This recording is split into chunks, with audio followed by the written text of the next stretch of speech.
Welcome, everybody. Today's art business webinar. My name is Patrick. I'm making sure all of my little things are working here, so just bear with me for a second, and then we'll get into it. I run the marketing department here at Art Storefronts. I've been doing that for years and years and years now. And we run these webinars like 3 days a week. You know, essentially one of the things that we found is that, you know, we can put stuff up on a website and we can send you emails. And, you know, many of you see that we send way too many emails, but we can send you emails and say, you know, read on our website or go watch a video or whatever else. But the most effective form of communication, aside from being in person, face-to-face in today's day and age, are webinars. It's the next closest thing to being in person, right? By the way, it should come as no surprise to most of you that the most effective way to sell art is in person, face-to-face, and the second most effective way is over live video like this, where you can talk to your prospective buyer. So we like running these webinars on, you know, in that sense that somehow we drew you into the Art Storefronts ecosystem. You're like, who are these people? What the heck do they do? How the heck can they help me? Do they know what they're talking about? Do they talk with authority? Is there anything that I can learn from them, et cetera, et cetera, et cetera? So that's what those sessions, or these sessions, I should say, are designed to do. So today, being that I run the marketing department here, I usually like to grab a marketing topic that is top of mind, that I think a ton of artists and photographers struggle with, that is a topic du jour, that's seasonal, whatever the case may be, and then get into it, unpack some various different things, send you some resources after the fact, and then after I'm done ranting, I usually like to open it up to Q&A. You can ask any question you have, anything about anything that we do, anything that you're struggling with in your business, any questions you have about the art industry at large, big picture. You know, one of the interesting things that we have going on is we have a little bit over 10,000 customers now, and I get to see all of their data, and not just, you know, who sells the most and what they sell for and all of that stuff, which is awesome, but also I get to look at the analytical data.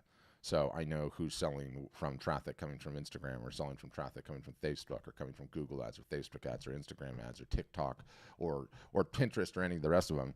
And it allows me to call BS on things very, very quickly, because there is a lot of BS circling around there about what actually makes art sell and what's important to do and what you can ignore. For instance, I've never seen anybody sell anything from Pinterest. Not ever. You don't need to spend a minute of time on Pinterest. SEO is largely nonsense. Aside from your name, you don't need to worry about SEO. Anyone that tells you they're selling a ton of art from SEO is lying to you. It is bullshit. Okay, and I look at this all day long, and yet I hear all these things that artists are being sold all the time about. It's so important, and yet I don't see any of my 10,000 customers doing anything with it. So I like making those calls. I'm highly opinionated, and I like to shoot from the hip. And what I wanted to cover today at a high level, and then after I'm done, by the way, we'll go right into Q&A. So you, as the thing rolls along, you know, in the bottom of your Zoom window here, there's like a little chat box thing. So if you want to throw questions in there as we're rolling, I can address those directly, or we'll just go into the Q&A after the fact. But the topic that I wanted to talk about today was this concept of that I like to call like turning buying questions into selling conversations. Okay, and in my experience, it's something that happens to all artists and photographers, and it's something that you all need to get way better at. Right, when someone tells you that your work is amazing, that you should start a business doing this, that you're so incredibly talented, that you created this piece that reminds them of. Those are all examples of buying questions, okay? And oftentimes they come in person, face-to-face. Occasionally they'll come on social media in various different capacities. And if you want to be a successful artist or photographer, in my estimation, you need to learn how to turn those types of questions into selling conversations. And so I'm going to give you some insight on how to do that. And what that potentially looks like. But before I do that, I feel like I really need to equip you with two other points that are very, very important, okay? And that almost no one ever talks about. The first one is pricing, and then the second one is the 3 ways to grow in art or photography business, okay? And the particular force multiplier in this niche that not enough people talk about. So let's talk about pricing first.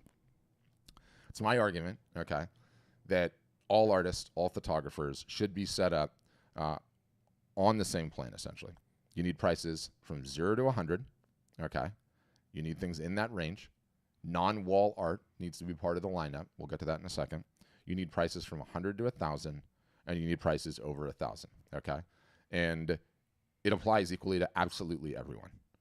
I also believe that artists and photographers need to always be open to take commissions, okay? Whether you have any interest in actually doing the commission, to me, is utterly, totally, and completely irrelevant, because what opening yourself up for commissions does is allows you as the artist or photographer to discover something that people are willing to pay you money to create, okay? This is a fantastic way in which one discovers new niches, new ideas, new creative endeavors, new directions to go into. So whether you want to take the business or not, it's my argument that all artists and photographers need to be open to it. Okay, so on that range of pricing, having that, there's a number of reasons why it's really, really important. The primary reason is, number one, not having non-wall art as a part of the lineup. Not everybody is ready to buy wall art right now, okay? They're just not. They could be in between houses. They could be ready to move in 2 years. They could not have bought their first house. They could be downsizing. There's a whole bunch of reasons. But if you only have wall art and you attract someone into your ecosystem, okay, and they're not interested in buying wall art right now, they're going to leave. They are not going to purchase anything. And the data says they are never coming back. So unless you have something to sell them, you are not going to create a customer, okay? And you are not going to get an email address, and you're not going to have somebody that you can market to in perpetuity, and you're not going to have somebody that goes home with a piece of your art that they can look at and contemplate when they are finally ready to buy a piece of wall art. Very important concept. Also, there is a thing called the socioeconomic bell curve, okay? And I should have it pulled up because I have a pretty little graphic. I'm not ready, so I don't have it. It's a socioeconomic bell curve. Everyone knows what a bell curve looks like, right? It's a bell. You have the folks that don't have any money or resources at all, so super low socioeconomic status. You have lower middle class, upper middle class, high net worth individuals. In my experience, doesn't matter who you are, art storefronts is a business, you guys, any of you as individual artists, you're going to inevitably end up attracting people all over that bell curve, right? What does everyone always say? Biggest bunch of BS. I just want to attract high net worth buyers. Yeah, you and every other business on the planet.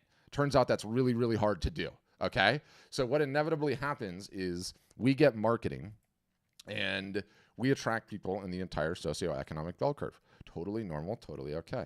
It's incumbent upon us to have something for everyone on that curve, okay?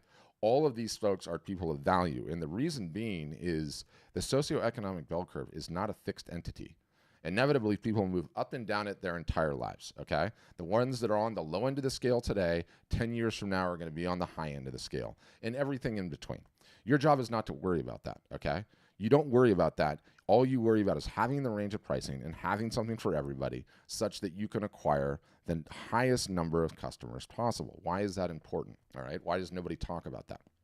There's only 3 ways to grow your business, you guys. There's only 3. Count them.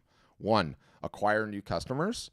2, increase the what we call AOV, average order value, of when that person does purchase. So let's say you're selling originals at $1,000. The second way to grow your business is now charge $2,000 for them, okay? And the third is to get that customer to come back and purchase again, right? And pretty much everyone only talks about and only ever focuses on number 1. How do I get new customers? How do I get new buyers? How do I get my art in front of new faces, right? What very few people talk about is how am I going to increase my AOV, okay, my average order value. And there's a number of creative ways to do this. The most simple, raise your prices, bundling stuff, right? Asking them if they want to buy something before they buy the thing. And then because they bought the thing, do they want to add to their order, right? And that's a fundamentally really important part of software. All the e-commerce providers, we provide it for free. A lot of the other ones charge you a bunch of money for it. But the easiest way to think about it is, in marketing jargon, everyone talks about the McDonald's story. In the beginning, McDonald's just sold burgers, okay? Then they're like, how are we going to increase our AOV? And Ray Kroc, who bought the McDonald's from the McDonald's brothers, these 2 brothers in San Bernardino, California, I think, said, I have an idea. We'll start making fries. And every time someone orders a burger, we'll ask, do you want fries with that? And then shut up, right? And so that's what they would do. People would come in and get a burger, and back then, let's say it was $2, and the fries were now 50 cents. So instead of getting $2 per order, McDonald's was getting $2.50. You multiply that by that type of volume that they're doing, and they've massively increased their AOV, right? Another way to think about this is, when we're in, take your pick, the supermarket, the hardware store, the electronics store, and we're waiting in line and they snake us through those little aisles. I always like using the hardware store example because I'm there the most these days. So my house needs work, let's just say. I'm there a lot. So, what happens when you get through those little aisles in the hardware store? They're trying to sell us duct tape and water and ice cream and cell phone chargers and fly swatters and Lord knows what else, right? In a retail example. And the reason is that they're trying to increase their average order value. And what ends up happening? A lot of time we fall prey to that and we buy something we didn't even know we needed, right? Just because we were there. Because they had the target of opportunity of that person willing to take their credit card, i.e. us, out of their wallet and pay for something. So the same thing applies when you're selling art online. When they add something to the cart before they put in the credit card, you're supposed to make an offer. Do you want to add such and such to your order for such and such? Then, after they're done, on the order confirmation page, you say, hey, as a way of saying thanks for that purchase, here's such and such else. So one-click order bump, one-click upsells. We call them revenue boosters. Anyway, those are important. I don't know why I just went down that rabbit hole. Average order value. That's how you increase your average order value. Okay. The third way to grow an art photography business is based on the back of a universal truth, which is the easiest customer to get is the one that you already have. Okay? The easiest customer to get is the one that you already have. It is significantly easier to get somebody to come back and purchase from you again than it is to go out and find a new customer for the first time. All right?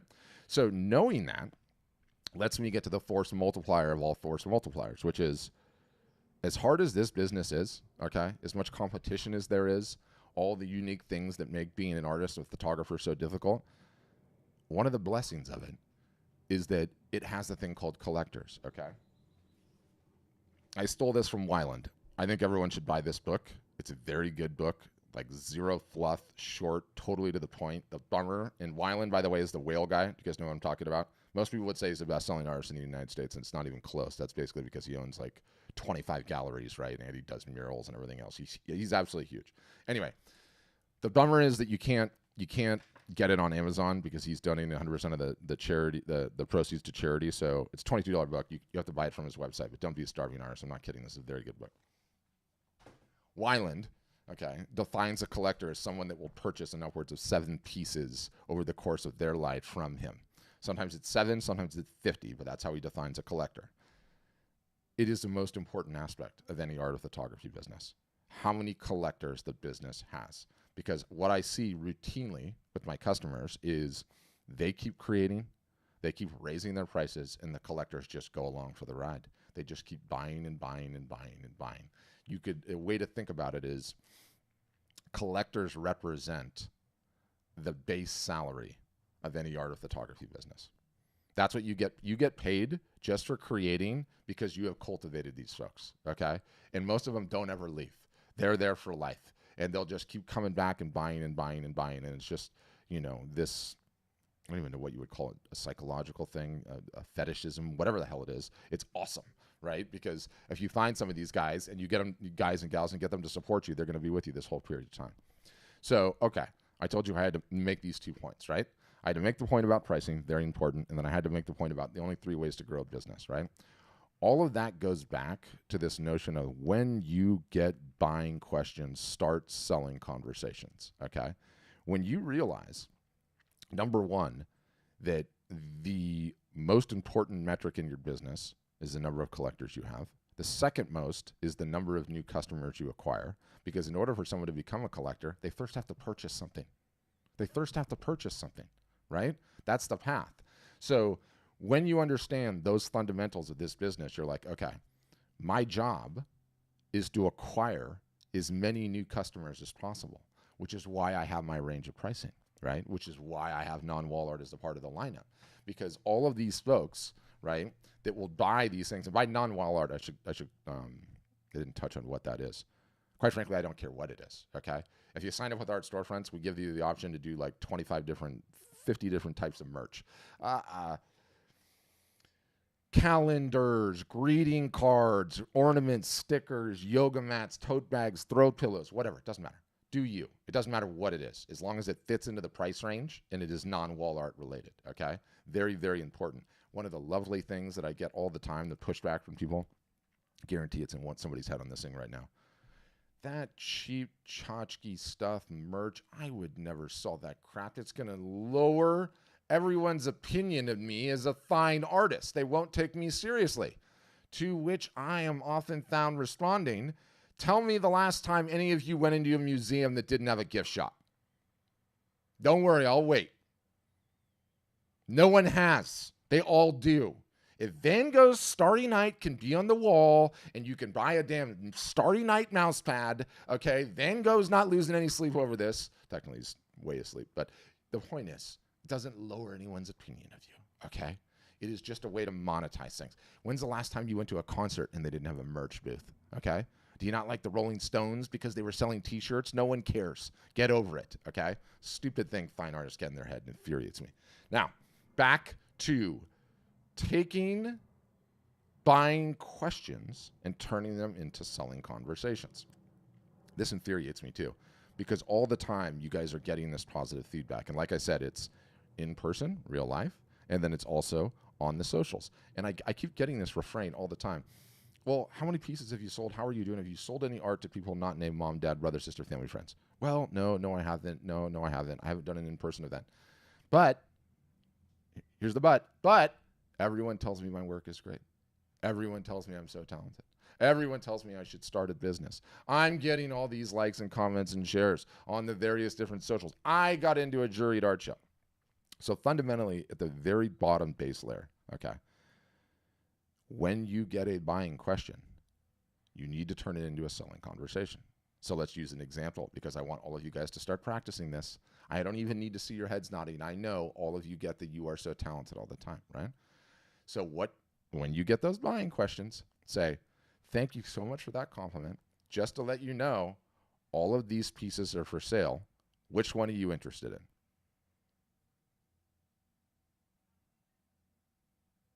Notice that awkward silence? Shut up after you say that. Train yourself to do that, and your business will fundamentally change.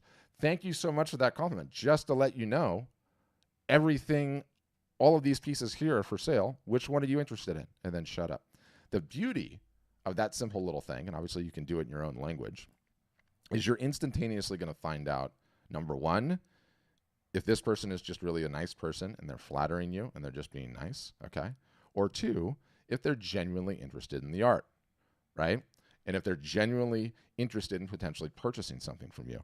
And one of the fundamental tenets to being good at sales, and I know most of you guys, like I've been doing this for a long time, okay? If I asked everyone on this call to raise their hand, if there was a way that you guys could just create that art and not have to do anything else and have somebody all take care of all the rest and earn a wonderful income, how many of you would take that deal?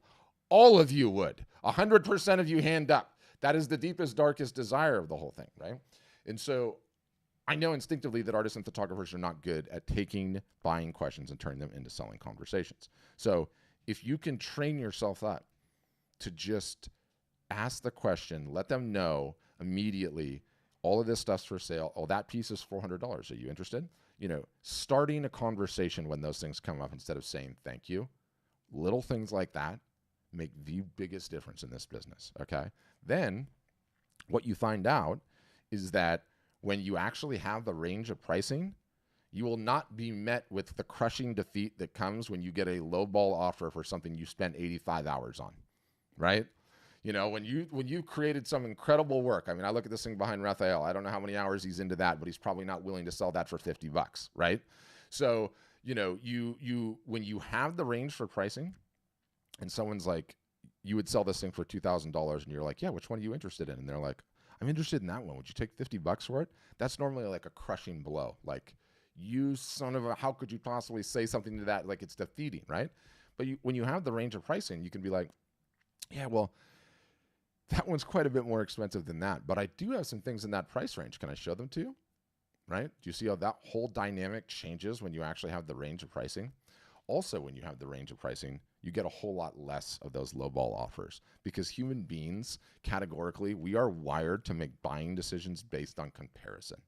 We need to understand what things cost based on what we can compare them to, okay? And we usually anchor onto something that's really high priced and then go get something that's a little bit less priced, lower priced, and feel good about it because we didn't get the higher price thing, right? That's why the range of pricing is so expensive. Okay, let's say you asked the buying question and you didn't have the commissions available. When you also have the commissions available and you're like, yeah, so here's the range of pricing on all my stuff, right? So let's just take the whole thing back again because rote and repetition is a thing. Your work is so beautiful, Eloise. It's amazing. This is so talented. You should sell it. Thanks, Patrick. Just to let you know, I've got a ton of it for sale. I've got everything from, $0 to $100, 100 to 1,000, some of my prints, limited editions, and I've got some originals starting at $2,000 up to 20, right? Whatever the case may be. In addition to that, I'm also open for commissions. I find that to be a really fun part of my business. And then shut up. When you're open for the commissions, you find out, do they want anything that you have, or are they willing to pay you money to create something that you haven't created yet before? And then you get an additional data point, okay, about what direction you should potentially go in, about a new niche you could do. I mean, look, it might be for a portrait of their dog, and you have no interest in doing a damn portrait for the dog, but at least you know, right? At least you know, at least you got that feedback, at least you got that intel. And if you get enough of the doggone dog portraits, pun intended, I suppose, doggone dog portraits, then it might be time to do that business, right? It might be time to get into that business. But either way, now that we have the range of pricing, now that we have the non-wall art, now that we are opening ourselves up for commissions, you have all of these ways to extend the conversation and get to the bottom of these people want to actually buy your art, okay, or if they're just flattering you. And once you start training yourself to do this, you'll find that you're going to open way more conversations. And it doesn't matter whether you're doing this in person and selling, or whether you're at a show or a fair, or whether you're applying to social media comments when they make those buying. This is so beautiful. It reminds me of such and such. Oh my goodness, I've traveled there before. It was wonderful. Let them know, let them know, let them know, let them know, and then shut up, right? See whether or not they come back. You just train yourself to do that, and you contemplate the hundreds of times, what should be hundreds of times that you're getting all of those questions. My position is your business will fundamentally change. It'll fundamentally change. It's not easy to do, though.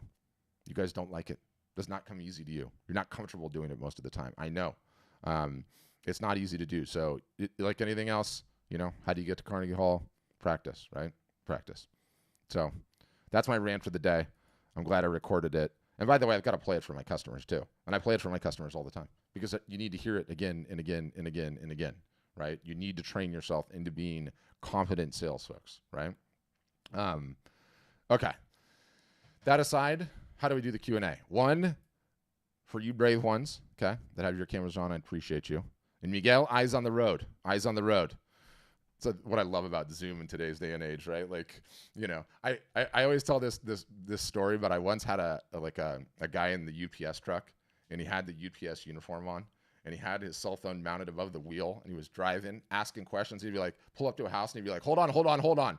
And he would run and get the package, and then he'll go run in and deliver the package and then come back in and do it. But I'm old. I grew up with the Jetsons, and, the promise of the Jetsons that we would have, like, video phones, and now we really do have them. Anyway, so, okay. If you have your camera on, you have a question, you can raise your hand old school style. I'll see that. I can unmute you, bring you on. For everyone else, at the bottom of the Zoom window, there's this little smiley face thing. Can you see it? I'm mousing over it right now. That's as big as I can show it. It says reactions. If you click that, it gives you a way to raise your hand digitally speaking. You can see Raymond's done it and Caitlin's done it already. And that lets me know, that you have a question. And then I just move down the list. You can ask me anything about anything. Raymond, you're the first one up today. Go ahead. And Raymond, I appreciate your hanging plant game back there, my brother. I love it. Well, it looked like hair growing out of my head. I love it. I love it. I'm telling you, I've got hanging plants all over my house. You gotta. Oh, okay. You gotta have the urban jungle. Right. I feel like I know you. I see you on my brand new iPad that I got for Father's Day. So. Oh, congrats, man! Happy Father's Day, belated Father's Day. All right, thank you. All right, my first question. I'm not a part of the art storefront yet, but I like it. I like everything. But I'm broke right now. The question is, when I have my website and it looks real pretty and everything, where is it? Do you guys expose my website to customers so that I could get my art sold? Or does it hang out there in the on the World media Wide land. Webs. Yeah. So Yeah. it's your website. It lives on your domain, but we build it and we host it for you. And then we teach you how to drive traffic to it. In addition to that, we also have a service that will do some of the marketing for you. But Right. ultimately, the responsibility of getting eyeballs there is yours. Okay. Okay. And that's important to know, because there is nothing that I'm aware of that's at all successful where you just throw your work up on the thing and all of a sudden sales come running in, right? It's the dream. Mm-hmm. It's the dream. It's just not the reality, right? So Right. we teach our customers to do that all year long, and we're part technology company, the website, all the bells and whistles, and then we're part postgraduate university that just teaches our customers how to build businesses all year long, week in, week out, all year long. Okay. I know the last time I asked a question and you said it'd be better to start. You could start with one. Yeah, but one piece. Yeah. Ultimately, is there a formula that's better to maybe have 3 or 4 or 7? Yeah. No. The larger point about, and the question he's asking for context is, how many pieces do I need to get started, right? And I answer this question always the same way. One is all it takes to get started. And the reality is that everybody says, I'll just get started when I have 5 pieces, when I have 10 pieces, when I get my business license, when I open the bank account, when I find out what my niche is, when I get my logo design. And then the minutes turn into hours, turn into days, turn into weeks, turn into months. How's that art business coming? No forward progress whatsoever. That's number one. Number two, the only thing that you need is to get the work in front of people not named mom, dad, brother, sister, family, friends, and find out whether or not it'll sell. Any time that you waste not doing that, you don't know if the art will sell. You might be working on 7 pieces of the same series and nobody wants it. You need to get it the minute that thing is done and the paint is dry or the photo is printed. You need to get it in front of eyeballs, right? Because we need to find out whether or not you're on the right track. So that's always the advice that I give in that capacity. Okay. All right. I might have to come back to you. Yeah, don't worry. I'll be here. You just raise your hand again. Okay. Caitlin, you're up next, and then Miguel, come to you. Hi. Hi. I hope you can hear me. I sure can. I'm not sure if all of you are from the US, but I'm from Hungary, from Europe. So I'm really happy to be here among you. And I just found your website 2 days ago. And I'm really just launching. So I just have uploaded my first video to my YouTube channel today. So I'm a really starter and I would like to do my paintings, my fluid art paintings, to a full-time job soon.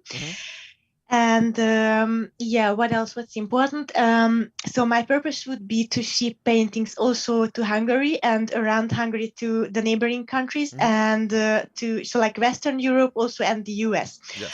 I have a lot of questions, so I'm really a starter. So you will see it on my questions. First of all, if could you recommend me a collaboration with you and me? So like if I would like to build a website also for all over the world, not only for Europe, not only for the US, but what is also important for me, I would like to have my paintings delivered in safety to the US from Europe. So yes. So we have the majority of our customers are in the United States and Canada, but we've got customers spread throughout Europe. We have some in Asia, we have some in Africa, we have some in Australia, we have some in New Zealand.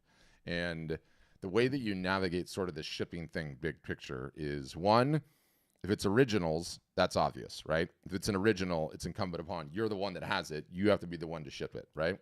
The good news is that on originals, art has not been Amazonified yet. And what do I mean by that? With Amazon, the expectation on everything now is that everything ships for free, right? That is not the expectation with art.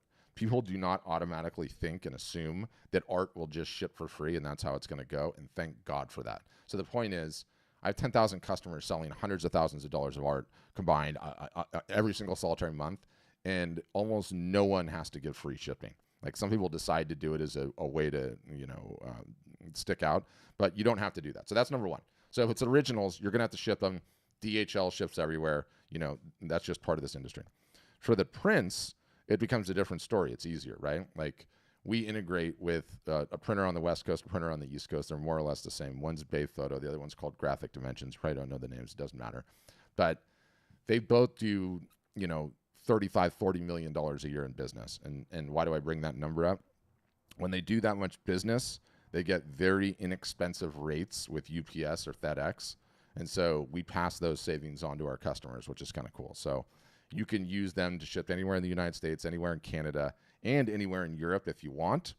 Or you could find a local printer in Europe to service all of your European orders, right?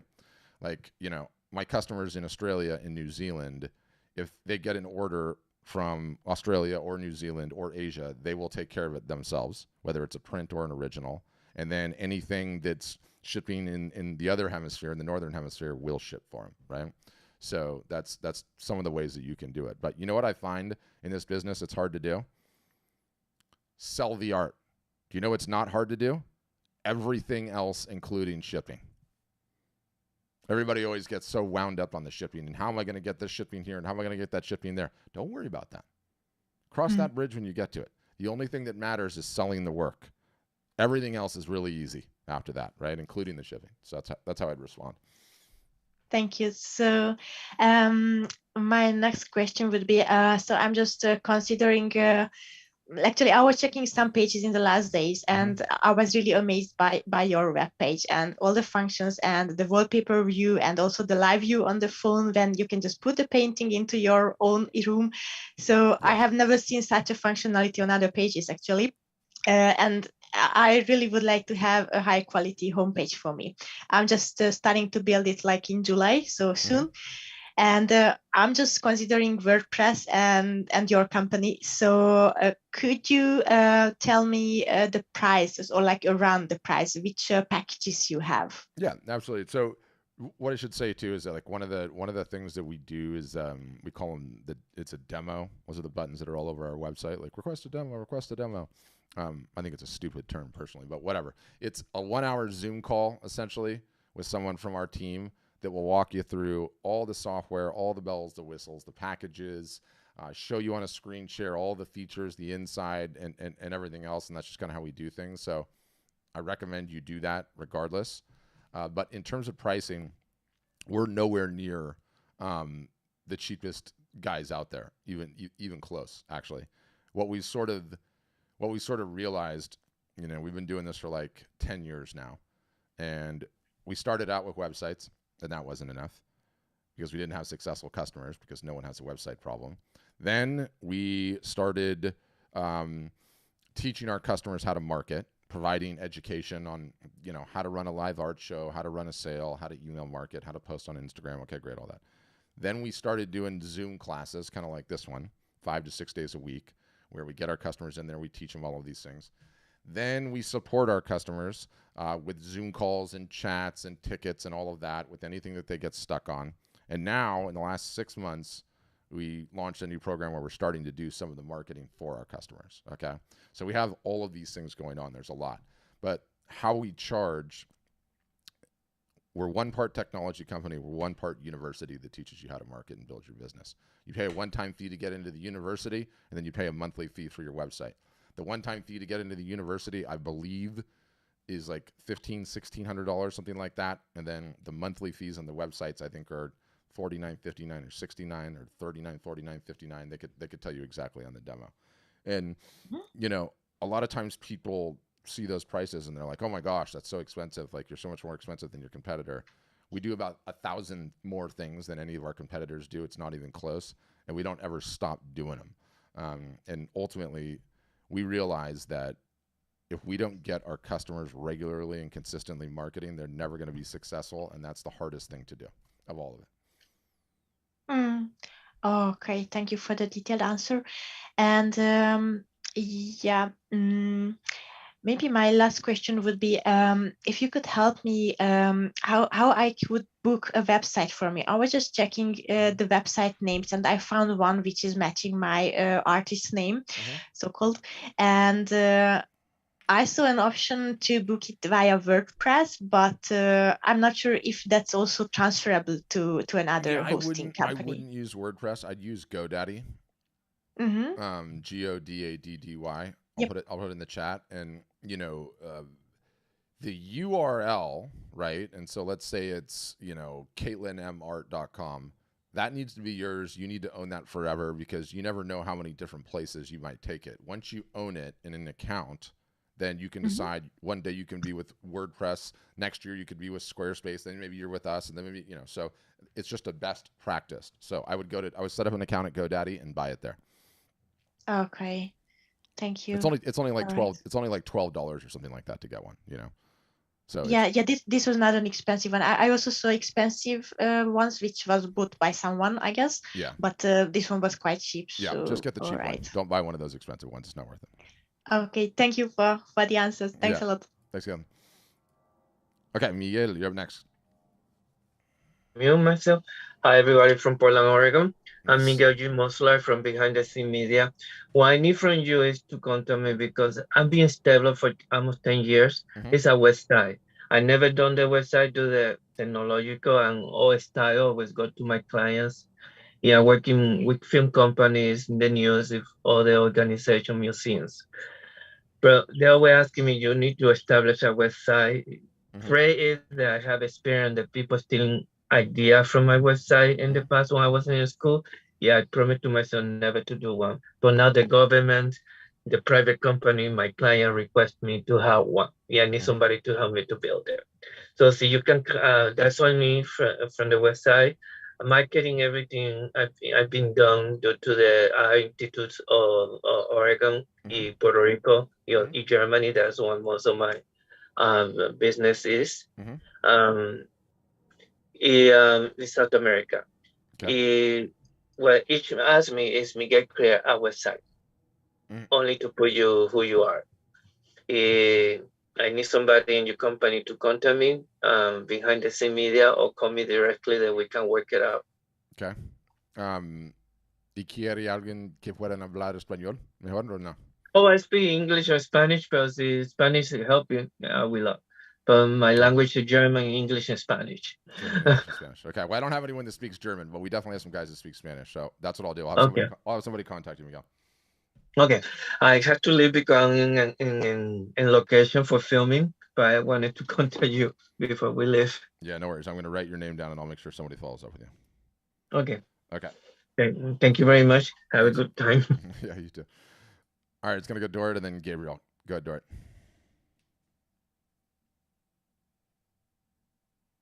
Okay, can you hear me? I certainly can. How you doing? The first gentleman, you told the first gentleman that we have to take care of our website to promote it, if I understood well.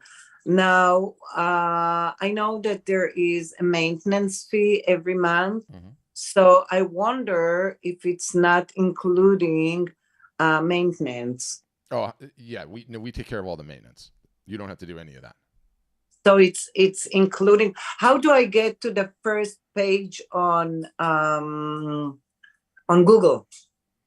Yeah, so depends. Are you No, it depends on what you're going to put into the website, right? Like, if I was to look at your name right now, right, and your name's Dorit Izini, is that what it is? Kind of. It's Ioni. Ioni. Okay. If I put that into a search engine, what comes up now? Have you looked? Right now, nothing, because I don't have a website. And yeah. So the point I'm making in all of that is sometimes if your name is unique, as soon as your website goes live, you're likely to be the first result because there's not anything else going on, right? Sometimes there's a lot of competition. If there's a lot of competition, then you might not ever be the first result on Google because SEO is kind of like really, really hard to do. And everyone thinks that you just magically, put your name up and boom, you appear in Google, and that's just not the way that it works. But hold on, I'm going to type your name in and I'll put it on the screen because I'm curious. I want to see. Let's see what's up there. So in your case, And I didn't get that spelling right. That's right, right? Yeah. Okay. So let's see. Let's see what comes up. So right now, is this you, the art consultant? Yeah. Okay. So right now, LinkedIn comes in.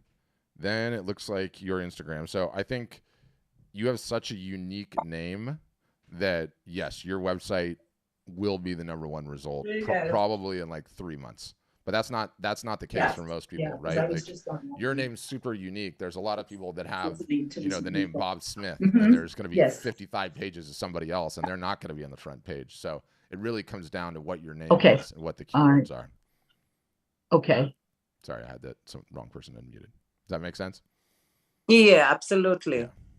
Yeah. Absolutely. I wanted to ask regarding how it works with the print on certain items. Mm-hmm.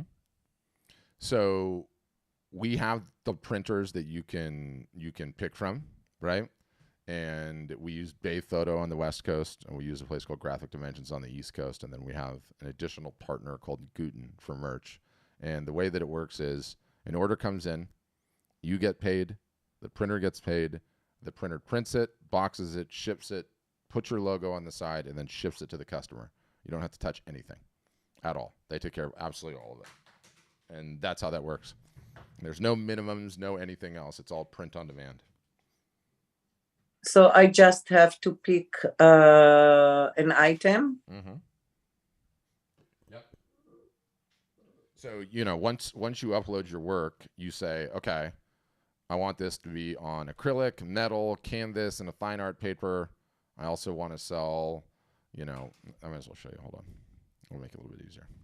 But what about abstract? It's also because yesterday I had dinner and I spoke with an interior designer, and she said abstract is not good for cups or costes or yeah, that's total nonsense.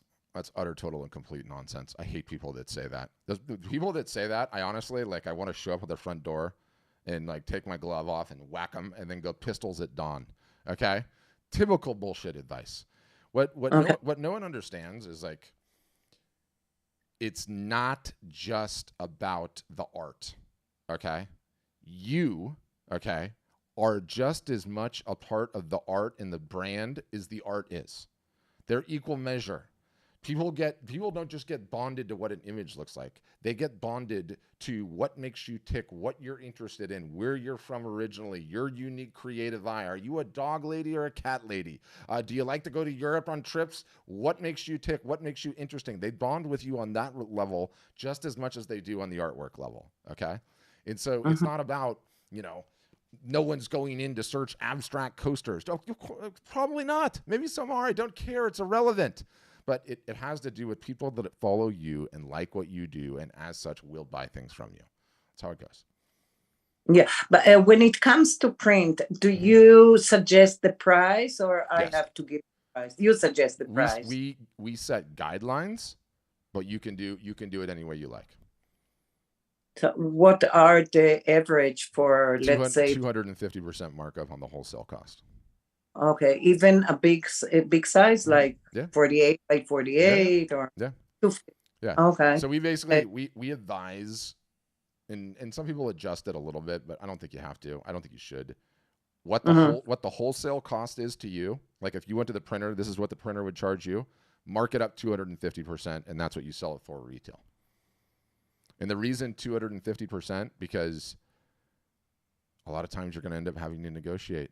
And if you do have to negotiate and you have to take 5 or 10 or 15 or 20% off, well, it doesn't matter because you've already marked it up 250%, right? So that's important. So I am paying for the print, each print. I have to pay for it. Well, no. If the order comes in, they paid for it. But yes, you pay for the wholesale cost that it costs to print the thing. And then your profit is whatever you charged for it above the wholesale cost. Right? Does that make sense? Yeah, kind of. Yeah, I understand exactly how it works. Yeah. So okay, let's say I'm on this website, right? And I'm going to buy this thing on Chris Farley, okay? And let's just say it's Chris Farley here, okay? I'm going to get it on metal, and what size do I want? I'm going to get it 33 by 48. Okay, it's $1,000. So to print this, Dora, your cost is probably like $300 or $250. So you owe $250 to the printer, and you get to keep the rest, right? But the printer needs to be paid. Now, if someone bought it, then they're paying it. You're not paying for it, but I guess technically you're paying it. I mean, we're talking about semantics at this juncture, right? Oh, I got you. So the money that comes to the cashier, let's call it, yes, goes to the printer and then to myself. Same time, yeah. Oh, I understand. Okay. Yeah. Okay. Sounds pretty unique. Yeah. Pretty awesome. Thank you. And then I'm just curious because I've never heard your last name before. Where are you from originally? You mentioned it, Israel. Oh, from Israel. Wow. Yeah. Wow. But I live in California. I live in Palm Desert, Palm Springs area. Nice. I'm in Newport Beach, and I'm out there all the time because my mother-in-law lives on Cook Street in Indian Wells. Oh, yeah. Yeah. So I'm out there all the time. Okay. Thanks, Doug. Oh. I'm reading the wrong people. Sorry, I didn't mean to do that. Okay, Gabrielle, you're up next. Go ahead. Can you hear me, Patrick? I got you. All right. First of all, thank you so much for the podcast. I enjoy those. I live here in sunny San Diego. Oh, I miss San Diego. So, I still have the 619 area code that I won't let go of, okay? I went to school. Nice. I went to school at UCSD. I love it down there. I wanted to stay down there. Tried to stay down there, and I got pulled back home. That's too bad. It's nice up in Newport, too. But my question for you is, do you have an optimized feedback for like subject matter, like for your artists, like what's hot, what's not? I know you've spent a lot of time on this website building, marketing. I've enjoyed, like I said, the podcast, but I've never heard of like, are you giving your artists feedback? Like, I really love how you talk about when to hit the market. But is there a certain feedback that we have for optimized subject matter? Yes. Yeah. And the long and the short is, and everyone always asks us, like, the only feedback that matters is, did this exchange hands? No other feedback matters. I don't care. You don't care. No one cares. The only thing that matters is the work sells, right? So if the work is selling, that's the ultimate feedback. If it's not, that's when it's time to contemplate new subject matter materials, right? But one of the things that I've learned over the years is that out of my 10,000 customers, there's probably, I'll be generous, 500 that have an utter, total, and complete nailed down niche where all they do is one thing, and you know it instantaneously. The minute you see their work, you're like, that's a so-and-so, right? The majority of the rest of them are constantly experimenting with different subject matter materials. And I think if you look throughout history, you would probably make an argument that the most successful artists in the world always have and always does. And this is just the nature of the game, right? So what we teach you is one of three scenarios happens. You create what you like, what inspires you, you know, what blows your hair back. This is what I love to do, right? This is what I create. And one of three things happens.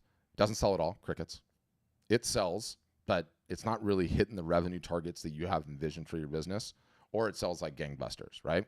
Third is the most, happens the least, right? Oftentimes, all the time, it will sell, but it's not selling as much as you would like it to, right? And maybe the addressable market is not big enough. Maybe the competition is too much, whatever. Or it's not selling at all. All totally normal, right? Like, you've heard me give this line 1,000 times. Like, Pablo Picasso, when he died, had 45,000 unsold works in his inventory. Like, I could have sold a piece of Kleenex with his signature on it. 45,000 unsold works. He didn't know he's hit a home run. He didn't know the product didn't know he's moved for him. One of the greatest artists of all time, right? So when you realize that it's really rather freeing, and your whole entire job is just to constantly be trying different subject matter materials such that you can get a huge hit. And it really comes down to reps and sets. And so one of the things that we teach our customers how to do is how to quick cycle, create the thing, Go and get feedback. Are you on the right track? Can you sell anything? Can you do it again? And one of the interesting ways to think about it is do the entire program in reverse. Okay? And this is not something most people really, it's really, really hard thing to wrap your head around. But instead of, I'm going to create this thing because it inspires me, and then I'm going to go try and sell it. What if you reversed that entire process and said, I'm going to go find a tribe of lunatics that I know are so diehard about this subject matter material, and then I'm going to create something that they love and work that way, right? And the easiest example is like, you know, Green Bay Packers fans buy their body weight, okay, in Green Bay Packers related swag on a yearly basis, right? Like, I've been to multiple Chargers games, okay, at the Q or whatever they used to call it. I mean, there's been Jack Murphy and then Qualcomm, where those guys have the cheese heads on, the gear on, everything. They make the Chargers fans look ridiculous, right? Those are some raving lunatics. If you could just create some Green Bay Packer inspired art, you know you would have an audience. They're easy to get, right? But it doesn't have to be that. It can be anything, right? It's just a way of thinking and working backwards. And when I went over the commissions part of it, it's so important to be open for commissions because that's a way you discover. That's an additional way you discover of a subject matter material where someone's holding their credit card above their head and going, look, I love what you do, but I don't want any of that. I want this. And that's a great way to get ideas, right? So everyone in their life has these various different interests, right? Like everyone hears the advice and they're like, ooh, I've got to go sell out. And, you know, like, you know, I don't like this particular musician or this pop culture thing or this. No, you don't have to do that. Find something that you're super interested in, see if there's a big enough audience there, and go take some shots, right? And so we've got internally a whole program that we teach on that and that specifically. But a hack that you could do today, go today as soon as you get off this call on Instagram and Facebook and go, guys, somebody challenged me to open myself up for commissions. I'm willing to do a commission on any topic that you want, and I'm doing it for a cheap price. Let me know what it is in the comments below. And then shut up and see what happens. And you'll be amazed. It is a fantastic way to get ideas. Even if you don't want to do it, it's a fantastic way to get ideas.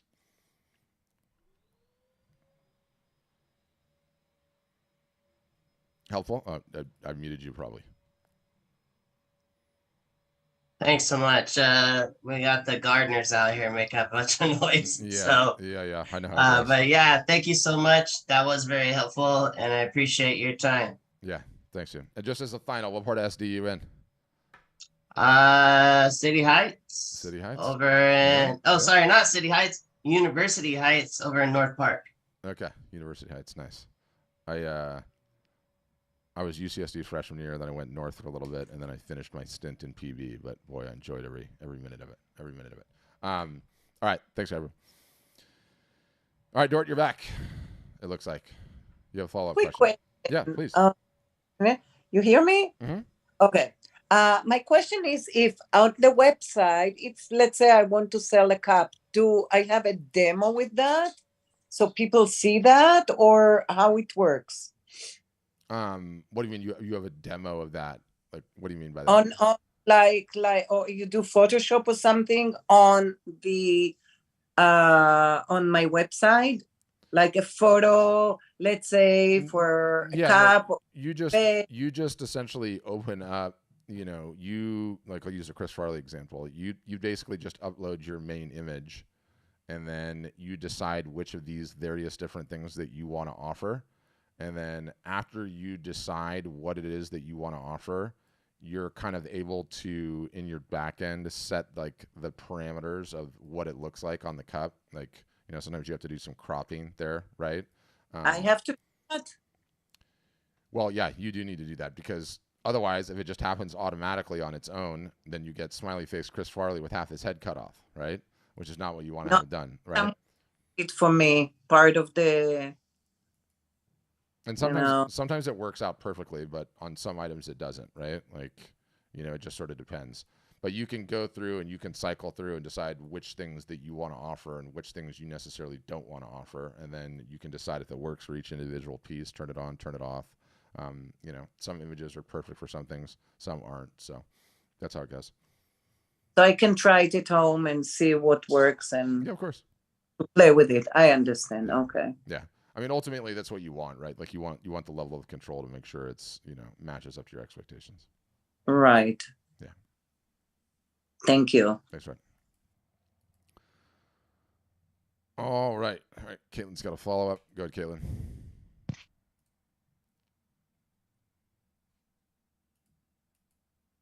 I can't hear you this time. I'm trying to unmute you again. Now? Yeah, I got you. Thanks. All right, thanks. So I have a last question. Could you please confirm to choose a .com domain and not a .io or not a .art, for example? But is that right to choose a .com? Yes, I think you should. I mean, it doesn't really matter in today's day and age. Like, you know, a long time ago, .com was really, really important, and some people would say, some people would say that it still is, but nowadays, like, it doesn't really matter. It honestly doesn't. I would get a .com if I could, but you know, there's some other ones that are cool too. No one. Okay. Yeah, that's oftentimes they're going to type your name into Google and they're going to try and find it that way. You know what I mean? Yeah. Okay. Thanks. You. Yeah. And hold on, Gabriel. I want to get you exact text. Where is it? Hold on. Guys, bear with me for just a second. I want to help him, and I want to pull something. I want to pull the language that we were using. It's exact. Let's see, where the heck is it? Do this. I want you to email me because I'm not going to show it to everybody. I got you, Kit. Don't worry. I don't want everyone to see it, and I especially don't want the live stream to see it. But email me, patrick@artstorefronts.com, and I'll send it to you directly. Okay. I'm gonna go Raphael, then I'll get back to you, Raymond. Go ahead.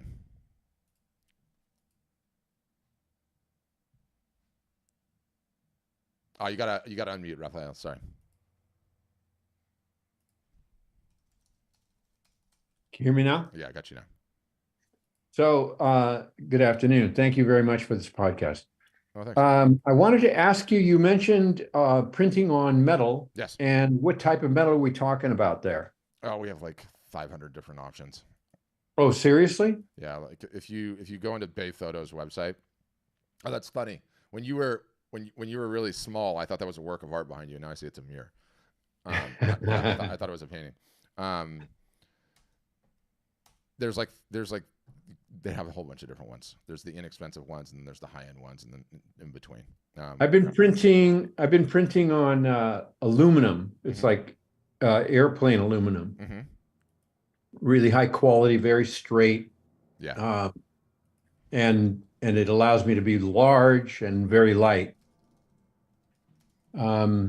So that's one option, or yes. no? Yes. Okay.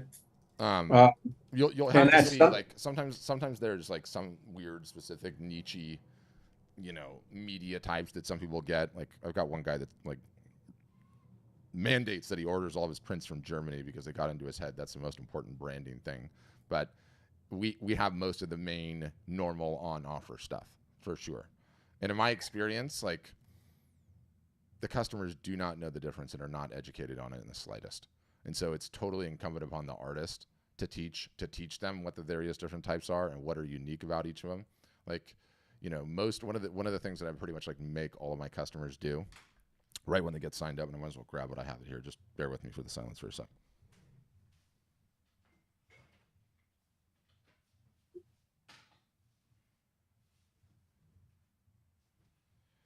My damn kids these days, I always seem to be missing one. But this is like a stack.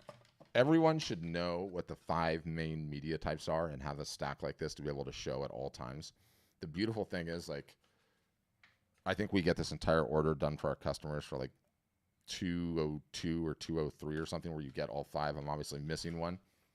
But it's helpful to be able to say, like, this is what a metal looks like, right? That's what it looks like on the back. It's easy to hang. It's very thin. Mm-hmm. You can zoom in and show the details. How do I open the screen here?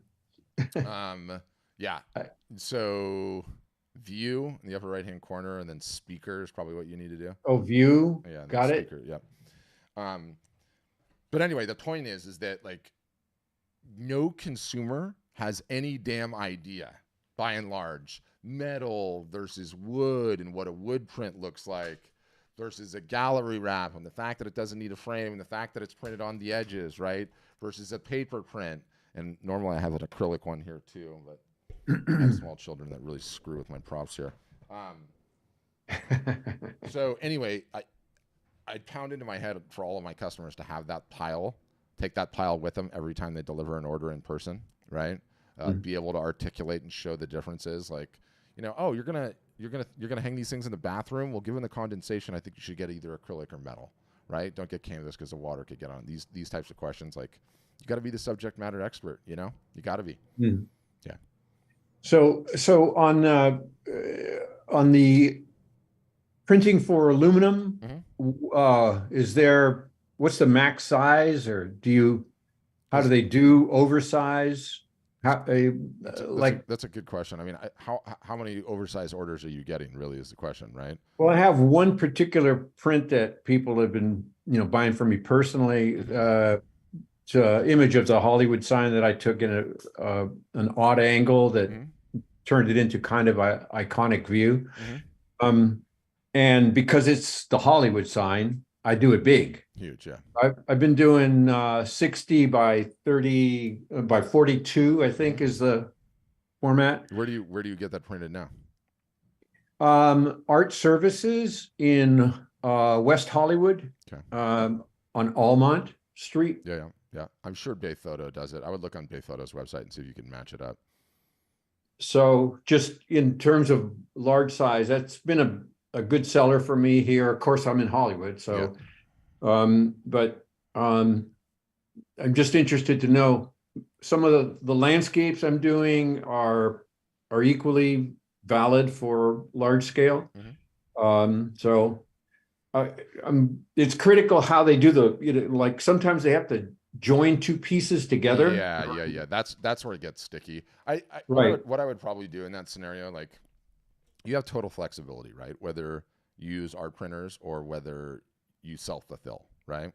So you can do it on an item by item basis. And so when a fulfillment like this one comes through, do you know where the aluminum would be done? I mean, where that type of... I think if they're joining pieces and you have a printer that's already doing it, knowing how complicated that is, I would just get the order, look at my email, look at it, forward it to them, and say, ship it.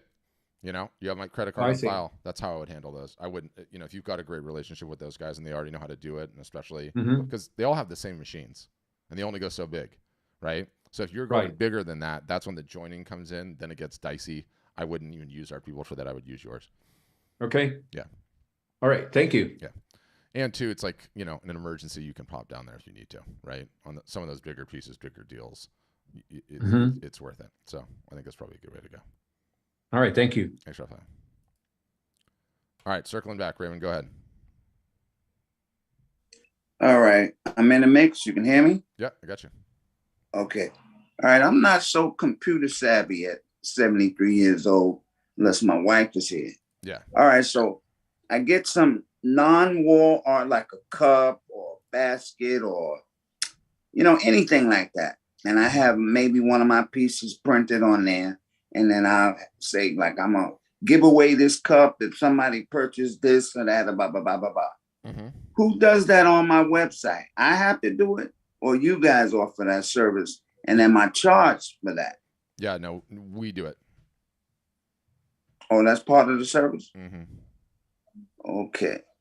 So you're saying it really is a good idea to start thinking about some of these other things to have in my repertoire, I would say. Absolutely. Like cups or basket or pocketbooks. Yeah, it doesn't. It doesn't even matter what it is. I mean, there are some that I think are better than others, right? Because people use it, more often. But the important takeaway is just something non-wall art related that's $100 or less. You have that, you're gonna acquire more. Yeah, I agree. I think so, especially with the ladies, because my niche right now, women like it. It's butterflies, right? And they just love that. I don't care, even if I do a crappy looking one, they want it. But I got exposure to the world. Okay, thanks a lot. That's good stuff. Thanks. All right. Appreciate it. All right. I'm running out of gas, guys. So if you got any finals. Oh, yeah. Sorry, Kit. I forgot. Don't worry. I got you. Go ahead, Kit. these prints that we're talking about are all G clays. Is that correct? Yeah. So G clay is, I've been in this business for a long time, and the founder of our company started a company called Breathing Color, which is like one of the biggest manufacturers of fine art canvas in the world. So all of it is just inkjet prints, but inkjet prints doesn't sound very sexy. So somebody said, we'll call them G clays, which is French for the spattering of ink, which is all nonsense at the end of the day. But yeah, they are all G clays. Yes. You give it a French name, it'll sell. Of course. Yeah. Yes, but I mean, I actually do fine art prints. I do etchings and lithographs. Amazing. So none of this really applies. That's another price point, but it's a different kind of shipping situation. For sure it is. But there's still value in them. I mean, that's how it was back in the day before G clays happened, right? It was all lithographs or serigraphs or the like, and it just helps you extend your price range, right? And you go back to my earlier point about like why the range is so important. Like, okay, you offer G clays as a way to step people up to understanding why the lithographs are so expensive, right? And your prints could go from $1,000 to $2,000 or $100 to $2,000, and then the lithographs could start at $2,000 and go to $10,000, right? But at least you'll be able to more easily step people up there in the value proposition. Okay. Yeah. Great. All right. That's very helpful. Thank you. Thanks. All right. I'm going to the grid view just in case I missed anyone else with their hand up. Anyone else? Finals before we go? Did you get what I sent you, Gabriel? Good. Copy it verbatim and don't give it to anyone else. All right, guys. Well, I appreciate all of you hanging in, sticking it out with me to the end. I'm going to send you a replay that'll have a bunch of links. I have a super in-depth guide on how to price your art, which is awesome. Totally recommend you read that. I'm going to send that to you as a follow-up, a couple other goodies and little knickknacks and such. And I hope all of you have a wonderful rest of your week.